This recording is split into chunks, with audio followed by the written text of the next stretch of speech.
And congratulations, Matthew. And last panel, could feel like a fireside chat at the moment. You can talk to your founder. And so Gator's the family office investing in the space for a long time. Natural resources and minerals, heritage. And Dan, I met with Josette Sheeran at her office, otherwise known as the Carlisle Hotel. And she said, you got to meet Dan, and now here you are on one of our panels.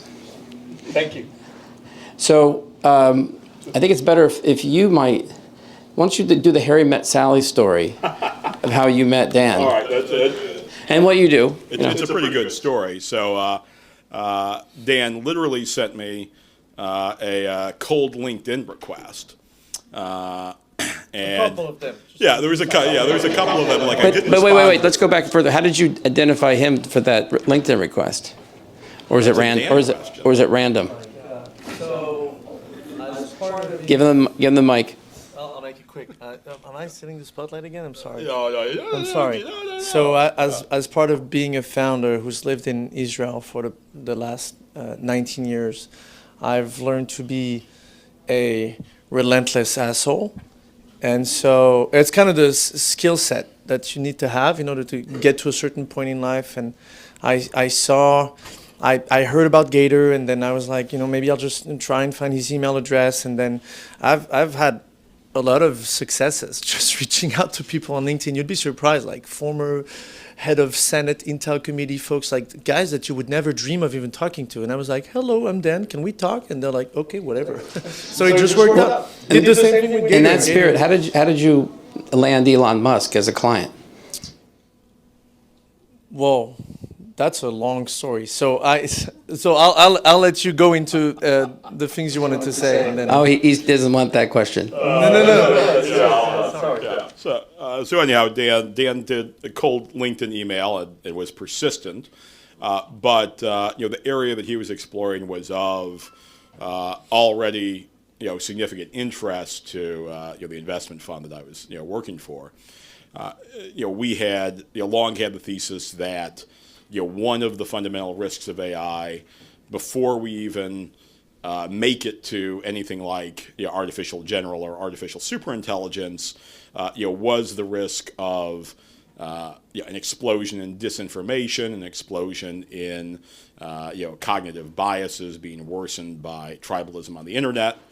And so, Dan and I had obviously been building the company for a couple of years. When he reached out to us, he was beginning to do a raise for Series A, had a very reputable Israeli VC fund that was looking for an American co-investor, and we negotiated a term sheet, and the rest is history. Now we are sitting here before you today.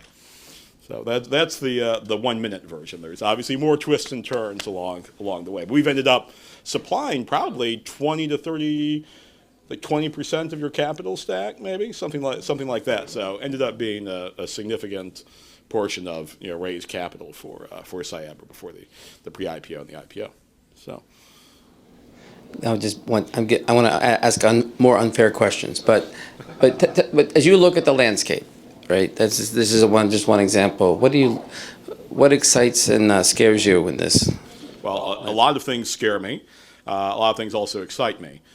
So the rising geopolitical tensions between the U.S. and the EU certainly scare me, as well as the U.S. and at least a few members of the Five Eyes, given how important that's been to the defense posture of the United States historically.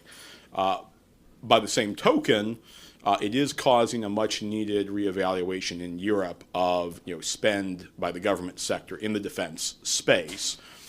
There's already been a number of very promising startups actually being founded even in Ukraine, but also in Estonia, Germany, France, that have been starved for funding due to the government just underinvesting in the sector.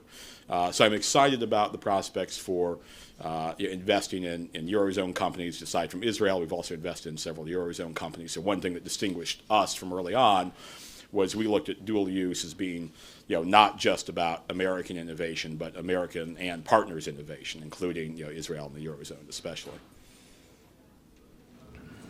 And so, I guess from your perspective, Dan, maybe tell a little bit of some interesting stories. I do want to hear this Elon Musk story, if you don't mind.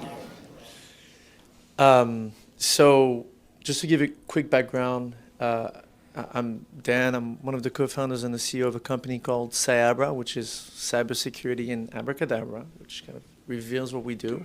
But the truth is, we've been out there for 7 years. We've raised money from Gator's firm a couple of times, and the value has been actually much more than just the capital, usually.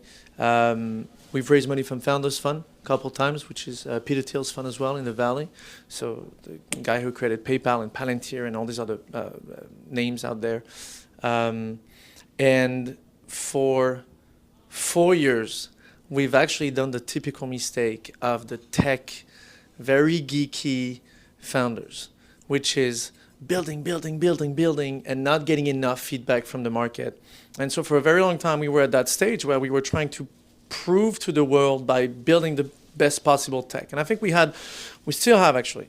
It gave us a crazy advantage, but not within that 4 years time period, because we were just building that technology, which is, in a nutshell, able to distinguish between real, bad, and fake for the online realm, so social media and traditional media outlets, right? We want to be that sort of stamp of trustworthiness for the conversations that we all witness on a daily basis, on a minute basis, maybe at this point. And then because of the Peter Thiel relationship, and because we were a tiny Israeli startup with no presence whatsoever, 2.5 years ago, and we landed an article in the Wall Street Journal and Forbes because we made so much noise about the stuff that we were solving. Someday we received a call from a lawyer who was like the pitbullest pitbull I've ever seen in my life, scariest guy I've ever talked to, sends me an email like, "We need to talk now, my client." I'm like, "Who's your client?" It's like, "Sign this 19,000 pages NDA that if you say anything, you'll die tomorrow." I'm like, "All right, well, we'll try, we'll just sign it." And then it's true, I told you about this story. And so he's like, "This is Elon." I'm like, "Ooh, okay, that's interesting. What does he want?" It's like, "Well, you know what he wants. He wants to buy Twitter." Right. He wants to take the price lower. And he feels like there's a gap between what Twitter is claiming about the bots and the sock puppets and trolls and the fake accounts and their impact. And so what they are stating about themselves as a company, what is truly happening. They're claiming that it's less than 5%, has no impact over the conversations that we see over Twitter, X. And he feels like it's more, and he wants to use your tech. So I'm thinking this might be the first little star on our shoulder as a tech company, right? You want to start building credibility. It's kind of a deep tech, a dual-use technology, serving defense organizations and national security. So I said, interesting. So, obviously I would do it for a penny, right? But we didn't ask for a penny. We asked for much more. And he paid, and at the very end, I think we did a very good job. And the same pitbull at the end I was like, "Hey, can I be honest? It would be great if you'd allow us to. We're a small company. Maybe you'd allow me to go to the press, because we did such a great job." And I think his thought process was, what would a 15 people team from Israel could probably do in the press? What are the odds of these folks making noise? Wrong assumption. Very wrong assumption. So within 2 weeks, I received another call after we published 1,000 articles in the press. It's just like CNN, all that stuff. And he was like, "Hey, so my client is not happy because now he's the owner of Twitter." I'm like, "Okay." And well, now it reflects really badly on him, because now he's the owner of Twitter, and you're bashing the head of Twitter itself. He's the owner. I'm like, "Yeah, but I saved him $1 billion, so you should be happy." They're like, "Yeah, I think you should stop now with the press. It's enough." And say, "Well, we also lined up like the BBC and stuff like that, but we'll stop at 1,000 articles." from that moment onward, so it was November 2022, as a small company, literally with almost no revenue. At that point, I think we were at like 300,000 in annual revenue. In 2 years, we ramped up to 6 million, 6.1 million.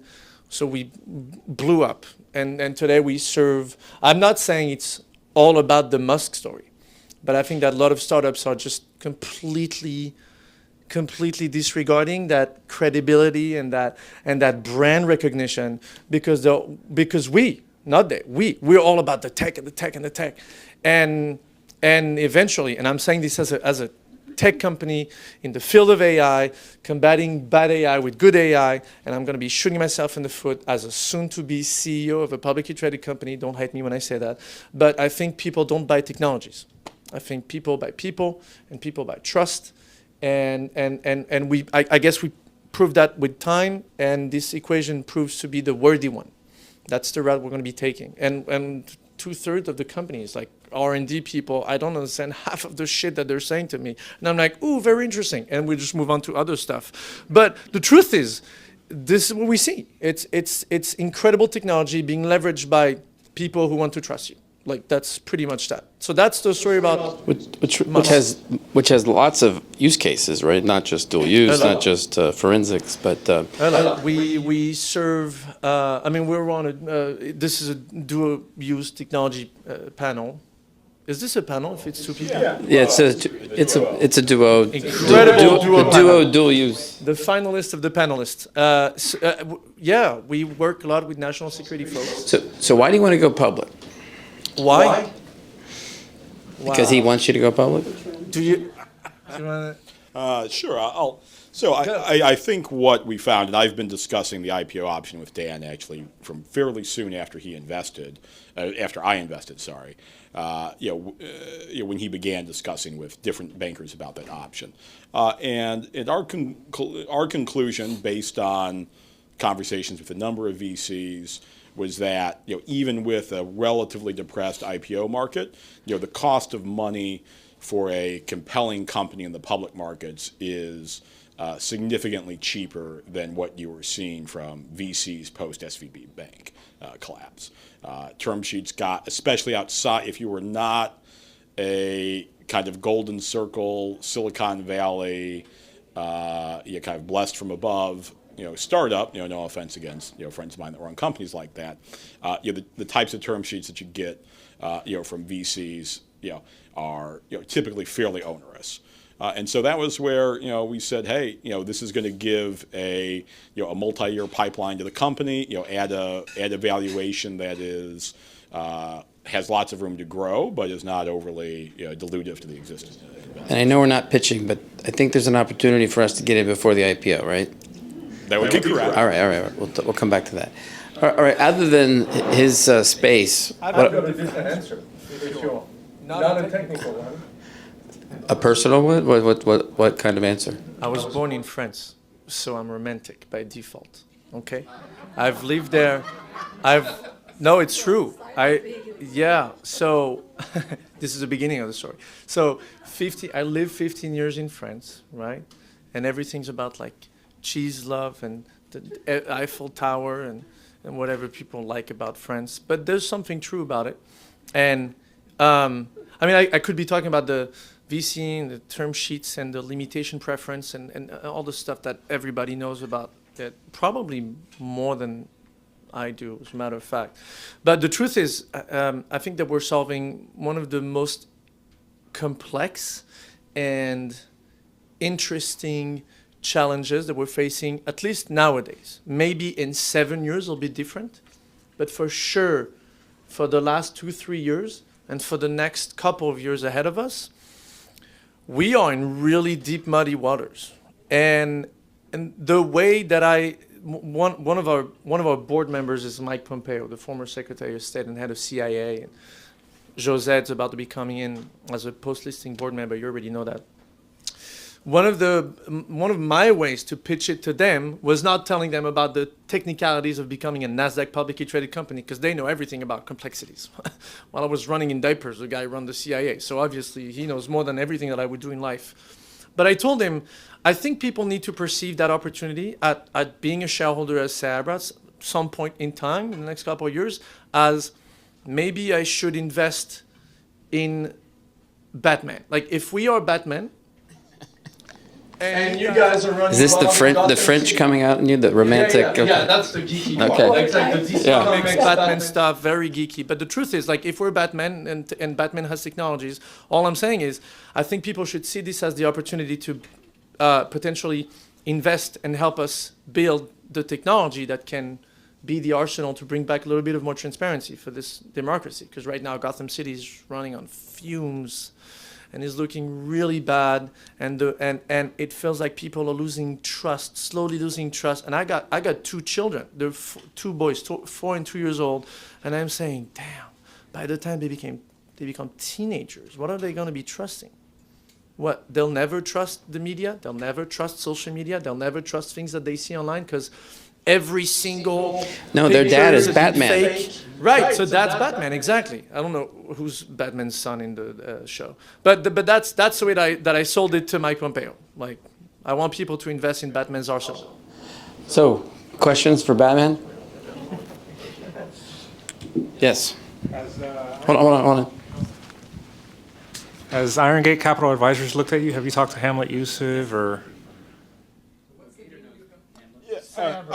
I know Hamlet. I'm not sure if he's in this specific deal. I mean, some of the some of the companies that some of the funds that Iron Gate is an investor in, I'm almost like 99.9% they have evaluated. Now, obviously, it's a different. It's about to be a different deal than it was before an IPO. So always could be worth revisiting that discussion with Ty and Hamlet. So. I've got 2 more panelists for you. Late edition. So there's space is up there as well, and there's ocean, space and ocean. We're talking about. We'll explain. And then Elena has a fund that focuses on dual-use technologies as well. So just introduce yourself. Maybe start with Elena. Thank you, Mark. Hello, everybody. My name is Elena Infimova, and I do Ukrainian defense technology. You probably know that Ukrainian defense tech is a world-class innovation, and the capital requirement for it is massive. And the challenge, in addition to capital, is how these startups access global markets. So this is what my team is working on, how to integrate the startups in the domestic defense ecosystem. Which some are calling like the new Israel of sorts. And we were just having, I don't know if Patrick's here, we were having lunch, and I said, do you know who Jacques Cousteau is? And he goes, well, yes, I invested in his films. So his grandson, Fabian, who's been with us, this is the CEO of his company. We've invested a lot in space, but we can gain a lot more cheaply and investing in ocean-based research. So maybe just explain. Hello, I'm Lisa Maricino, and thank you for having me join. I was just in Davos, and Ukraine cyber tech and technology was a big topic there, so that was super interesting for me to be there. It was an AI cyber conference that I attended. But what we're doing with Fabien Cousteau, who's the first grandson of Jacques Cousteau, his grandfather was an ocean pioneer. I'm missing the word ocean tech from this conference, so we're going to need to change that.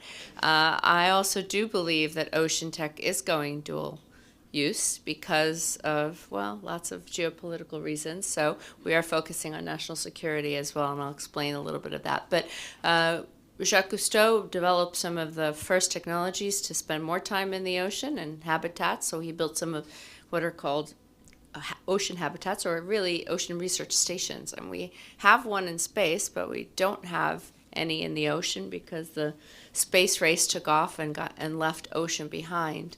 And as Mark mentioned, in the last 10 years, we've invested $270 billion in space and creating a private space industry, and created really 1,700 new companies. So we really are poised to create that same kind of phenomenon in ocean tech. It reminds me, I was at Goldman Sachs in technology research, and this really reminds me of kind of the early days of technology. So his grandson kind of picked up the torch, and in 2014 lived underwater for 31 days with 5 scientists. Did not come up to the surface because of what's called saturation technology. So he was fully saturated and lived at 20 meters or 60 feet and did not come up to the surface for 31 days. So what happened were some phenomenal things underwater. There were science experiments and kind of an acceleration of that because you were able to dive 10 to 12 hours a day. So what we can't get back is time.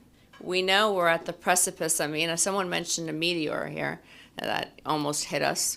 I think we should be much more worried about climate change and some cataclysmic issues that we're on the precipice of than the meteor hitting us. So I do believe that we're not focused on climate change, and maybe this administration and where we are today, we won't be. So we will use acoustic technology, sensor technologies. We've evolved from not just a habitat, but really thinking about an ocean technology platform where acoustics and all of those national security issues do come into play. So I'll stop there. Excellent. All right, so you got a cornucopia now of space/ocean tech, dual use. And let's open up for questions. Yes.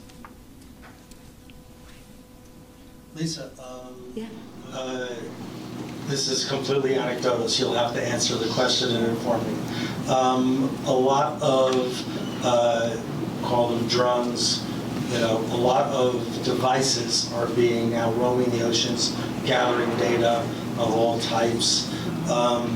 Is this advancing what you do as opposed to having literally people in one place? Is it complementary? Does it replace anything? That's a great question. We really believe that you can't just do it alone with robots, but robots are essential to amplifying and extending the reach of humans. So, and NASA's really studying this a lot as well, kind of this human robotic interface, human interface. And we really, if it were true that robots could do it all, they would be the only thing on the, in space. So I do believe that you really need that human interaction with robots, and we can really amplify. So yes, we'll be looking at robotics, AUVs, ROVs, all of those in surrounding the habitat. If you think about the habitat as almost like the smartest node on this kind of technology ecosystem platform. So that's how we're really looking at it. There's some super cool technology that's not even out there yet, right? That can. Yes, absolutely. Then they have to come back, right? And then you have to interpret the data. And AI, we heard a lot about AI, and that's one thing I'm really optimistic about AI in ocean. There is a floodgate so if you send out all those robots and all those sensors, they're going to come back with a floodgate, even with the hydroacoustic modems. There's so much information to be processed, and we know nothing about our ocean. 5% has been explored. So how can we gather all that data to make better decisions? And that's where robotics and AI, I think, is going to play a major role in. So we're looking at all of that technology. Thank you. Other questions? Yes. It occurred to me that one of the factors in the ocean as well as space is that a lot of it's not owned by anybody. Mm-hmm. And so it's essentially available to be used by anybody. And it's kind of an interesting advantage. Planets would be another space like that. So in a world that's carved up already on land, there's these vast spaces which are not carved up. Yeah. And I was just wondering what advantage that might confer on the work that you guys are doing. Yeah, that's also a really good question. So we work with governments and create public-private partnerships. So right now we're working in Curacao, Portugal, Cabo Verde, talking to people in the Middle East as well.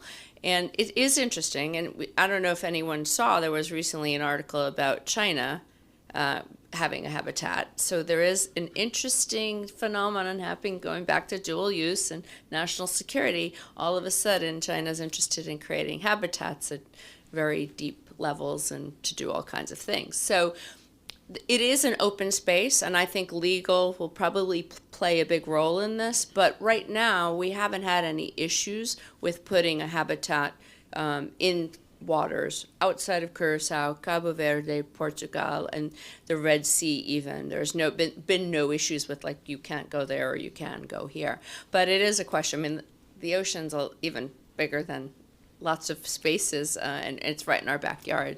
So as long as we all play nice, I think, for a while, and if China accelerates what they're doing in the ocean, I hope and pray that will help the U.S.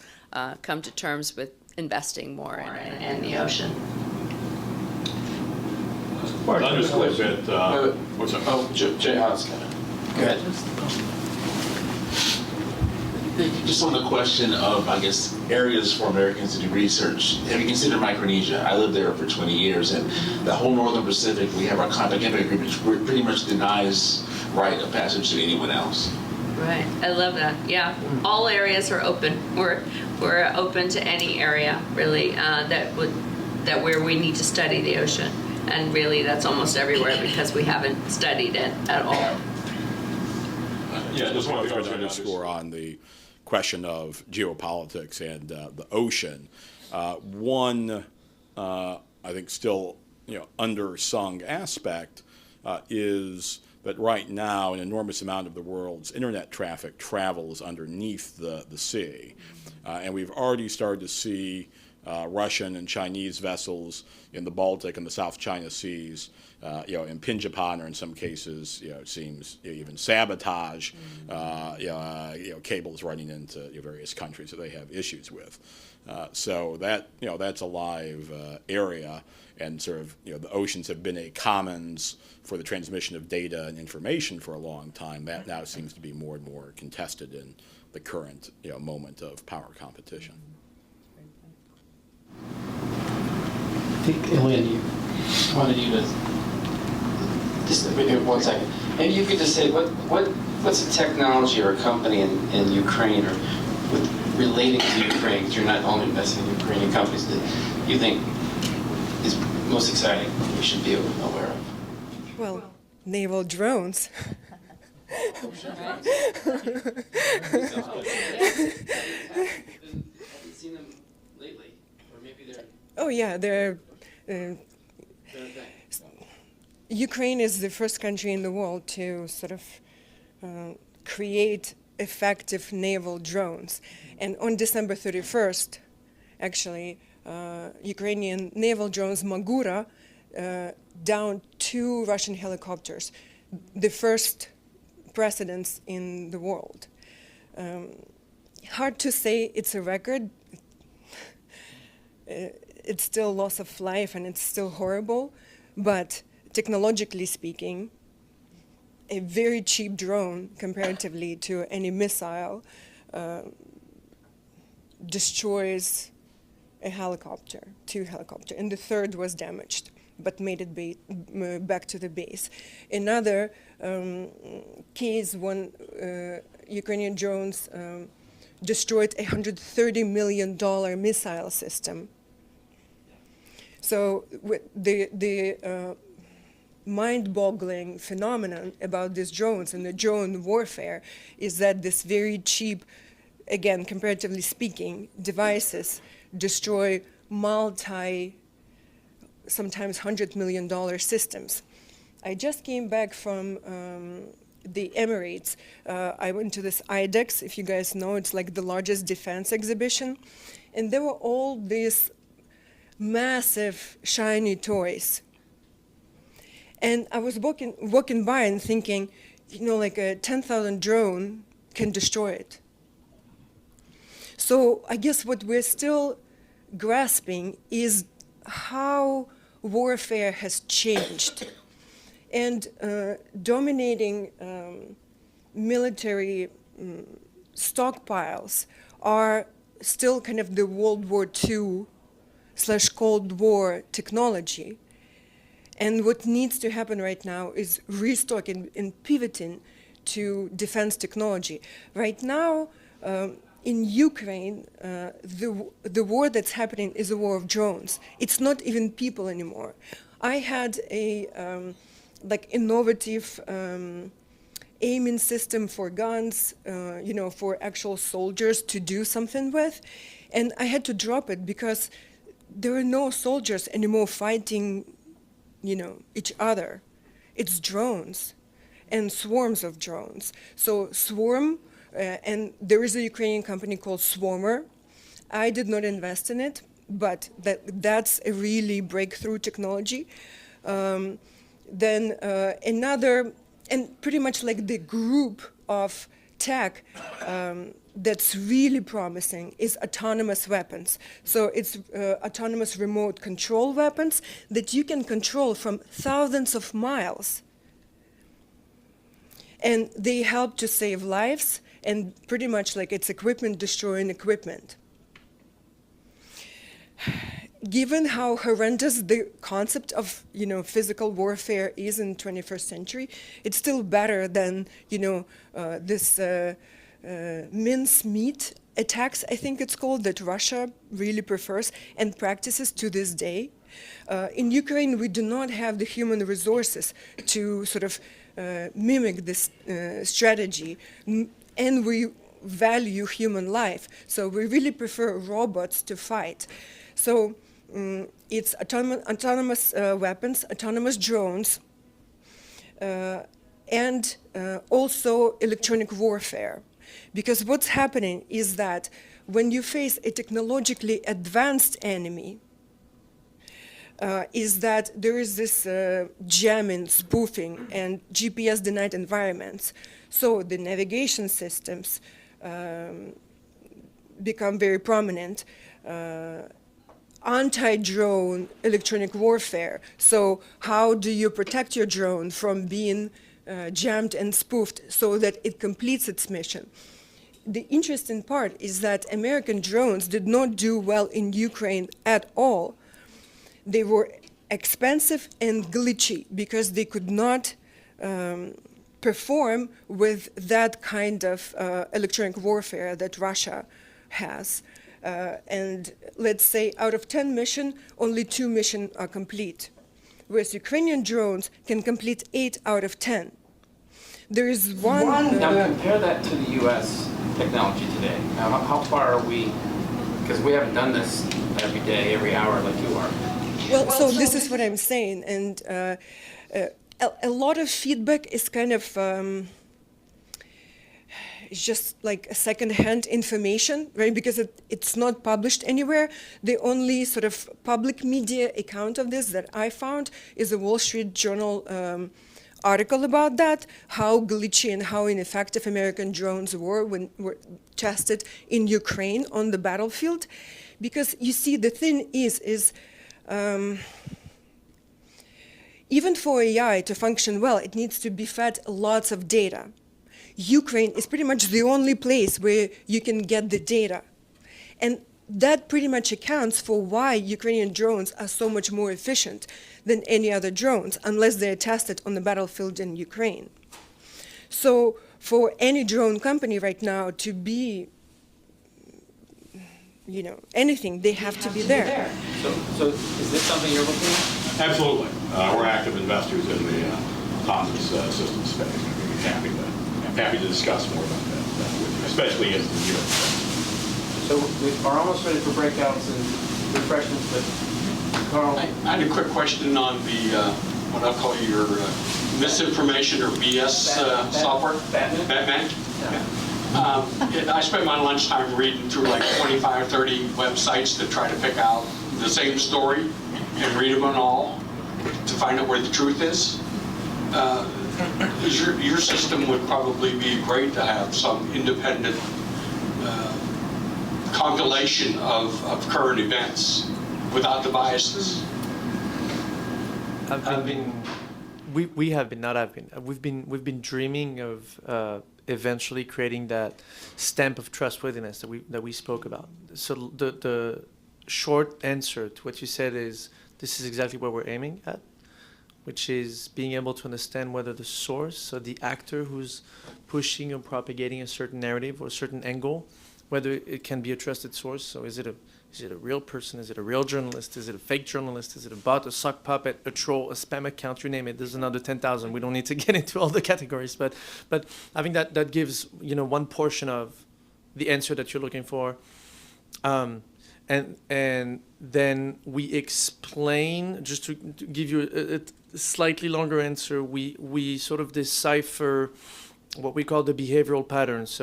So think about an MRI that says how powerful and how fast does a piece of information fly out over social media. Is it only within the social media realm, or is it flying from social media, from Twitter to the Wall Street Journal, and then back to Facebook, and then going back to TikTok, and then what kind of formats, right? So the speed and the strength, and then the third part of your question would be about the authenticity and the nature of the content itself. So not just the similarity, and is it copy-paste, but actually is it a deepfake? Is a computer generating the pictures and the videos that we're looking at right now? And then you aggregate all this sort of answer into should you ignore what you're seeing, watching, reading? Should you track it closely because it might become a threat / an opportunity, depending which side you're on the scale? Or the last point, which is should you be so worried that you need to mitigate against that immediately?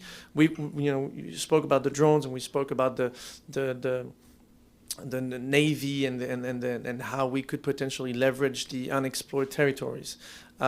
We've talked to 3- and 4-star generals, and we've talked to secretaries of Navy, and we've talked to all these incredibly smart and powerful people that have the almighty power to shift territories and shift decision-making process.